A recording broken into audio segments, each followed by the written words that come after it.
Joining me now via Skype to talk more on this is the Executive Director, Paradigm Leadership Support Initiative, Olusegun Elemo. Segun, it's good to have you join me this morning.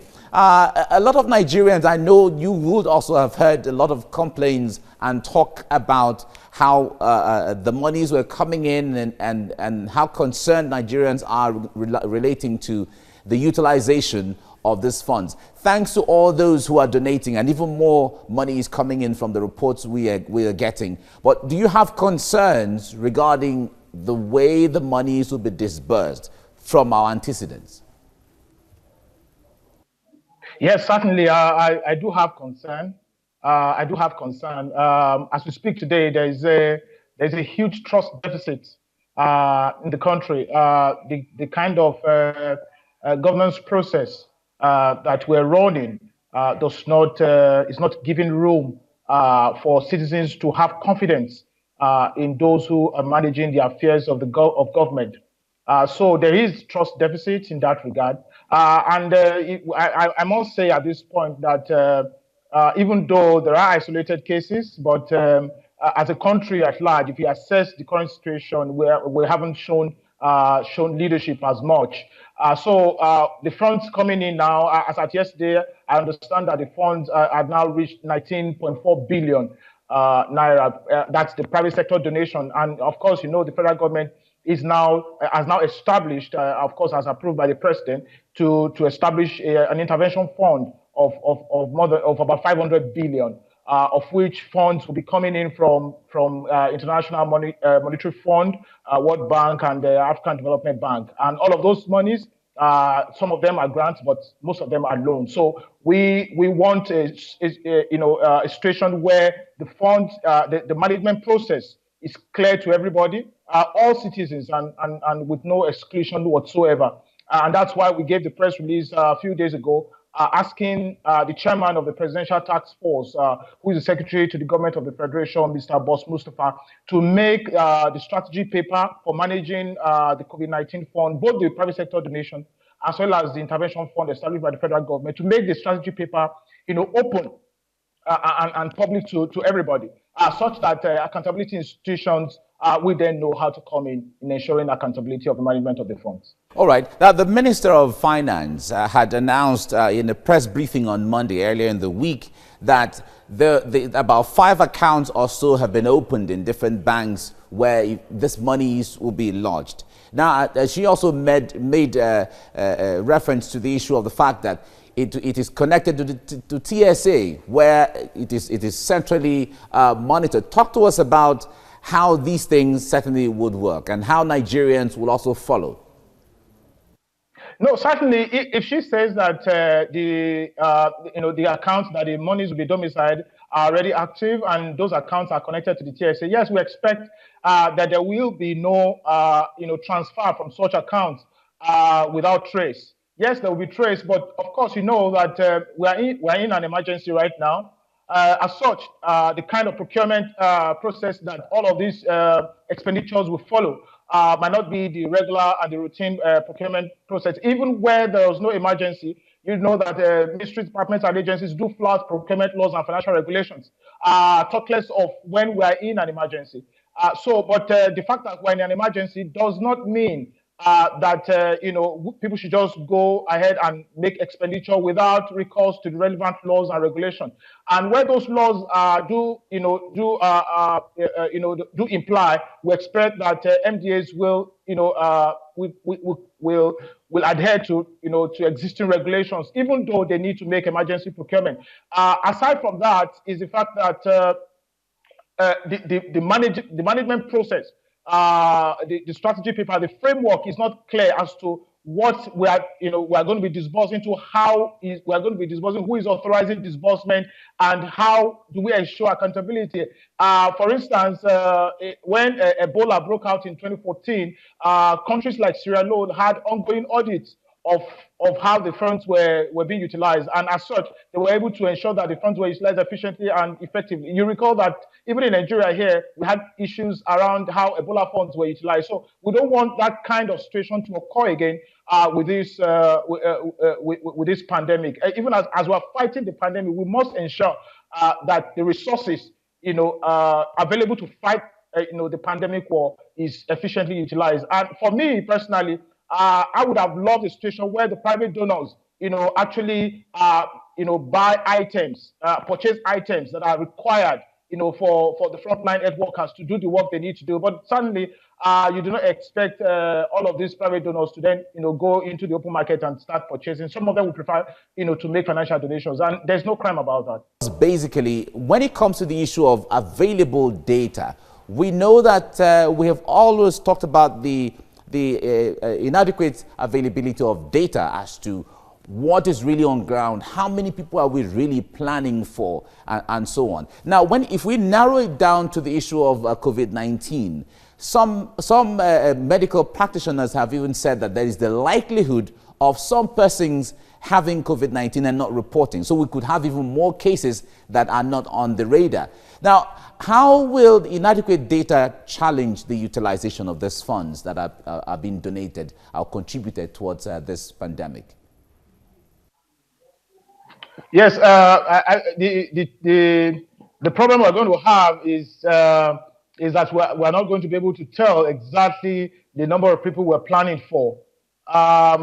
In the last couple of weeks, we've requested that NCDC provide us the number of tests that they're carrying out on a daily basis and show us the demography of these people, so as to be able to tell exactly the kind of the size of the challenge that we are dealing with. But unfortunately, we haven't had much of that regular update from NCDC. What is going to happen now is that because we don't have this information, we really cannot tell. So what you see happening right now from state to state is that governors are just trying to make provision for likely situation that may occur. For instance, in Lagos State, you see isolation centers springing up here and there, but they really cannot. And of course, those isolation centers are coming in numbers, but they really do not capture whether we're planning for this amount of people and whether this infrastructure, these facilities can cater for this number of people. Also, the issue about ventilators, as you know, there are very limited ventilators in Nigeria. I understand that the federal government is entering into a partnership with Innocent Motors to produce ventilators. But the problem that will throw up for us is that if we begin to have the kind of communal spread that the Minister of Health had mentioned earlier, whether the current infrastructure, the health facilities that we have, will be able to cater for that. And that's what we've been, we've always said, those of us in the development space, that we should not wait for the time of emergency like this to be able to make provision for situations such as the one throwing itself into our face right now. All right. When it comes to the transparency that Nigerians have concern over, what will be an ideal situation in the disbursement, in the trust building and all of that for Nigerians to know, oh yes, these monies were actually used in the way that we're supposed to? It's not rocket science. It's not rocket science. I am happy that you mentioned ideal situation. Nigeria is not an ideal. It's not an ideal country. I mean, let us be frank with ourselves. Look at how this issue about the social investment program is going on right now. The conditional cash transfer. Even when we say cash transfer, does that mean that we should start doling out cash to people? Does that mean we're trying to curb? We're trying to fight a virus that is likely to spread via transfer of cash. And then now we have the federal government itself, going about handing cash to people. So you've seen, the parliament coming to say they do not agree with that strategy. Certainly, I personally do not agree with that strategy. Even when we say this is a conditional cash transfer program, yes, cash transfer can be done by bank transfer. And if you have paid cash transfer to a number of people for many months, and you have not been able to bank them, then you have a problem. So if you say, for instance, this category of beneficiaries do not have bank accounts, I mean, how can you even say that they do not have bank accounts? If they have been collecting cash for how many months now from the federal government through this program, and then you have refused, intentionally to bank them, to be able to make the process transparent and provide accountability mechanism, then there's a problem somewhere, and that's what has given rise to trust deficit over the years. People do not trust their government. And when they do not trust government, they cannot support government. And the challenge we're going to have is that the kind of support that government is requesting from citizens to fight this coronavirus, they might likely not get it, because you're already seeing people in Lagos, in other parts of the country, flouting, orders and just going about their duties. And what that will do is that we are going to have a situation where we'd rather have cooperation of citizens. If government wants to have adequate and maximum cooperation from citizens, then they must, be ready to also be transparent and accountable in their dealings as well. All right, we have to leave it here now. Olusegun Elemo, thank you very much for talking to us. Right. COVID-19 is a pandemic that the world is trying to wriggle over and trying to keep afloat. How do you think this is going to change the way we do things, the way we interact, or the way we do business, or the way things will go on living from here? Yeah, certainly. Of course, as you know, it's a global challenge, and then it's going to affect how businesses are carried out, and the effect is going to come in different forms. For instance, the economic impact from the economic angle. You see countries currently struggling, to stabilize the economy. As you know, many countries are shutting down their economies, and they're losing so much in that regard. And Nigeria is not exempted, from that.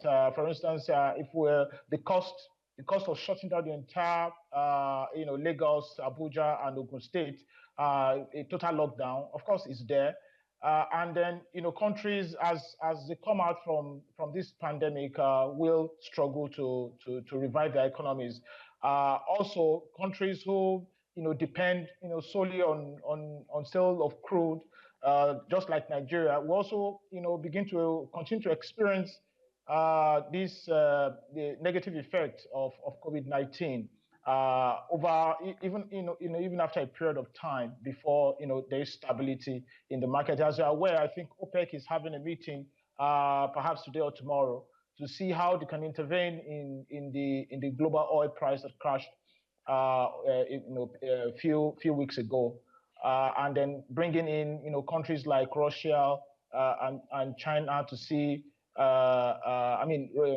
Russia and Saudi Arabia to see how much of intervention they can have for them to cut in, the barrels of crude they're producing on a daily basis. So certainly there is the impact, and then from business to business also there will be some changes as to how businesses relate to business or how businesses relate to customers. There will be changes in that regard. Most of the businesses now are changing, operational dynamics, and some of them are beginning to see the impact of COVID-19 and exploring other ways by which they can effectively carry out their business. So certainly, all right.